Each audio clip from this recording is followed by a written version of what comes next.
Bismillahirrahmanirrahim. Assalamualaikum sahabat-sahabat TZ. Okey, hari ni 25 hari bulan 5 2026 di Hospital Veterina Universiti Putra Malaysia. TZ bawa kucing sakit. Kos dia dianggarkan lebih kurang 2000 atau 2000 lebih.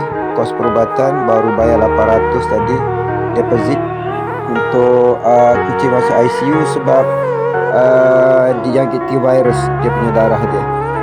So bagi siapa yang sudi membantu ataupun menghururkan bantuan untuk kucing-kucing yang ada dalam jagaan TZ, boleh hubungi TZ ya. Okay, Assalamualaikum. Ini yang baru putus ekornya, kena gigit siapa punya apa, binatang apa malam datang gigit. Ni dah, ni leher yang terbelah ni, jahit operation, kena kerat ekor. Ini pun dah kena ni. Ini untuk makan. Ini ada lagi satu. Waktu makan. Ini ada jebat. Ini bunga. Ini buyuk. Lagi ini cantik.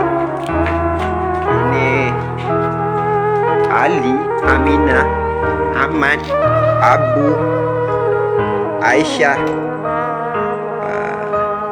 anggrek, macam-macam ada. Ramai-ramai makan.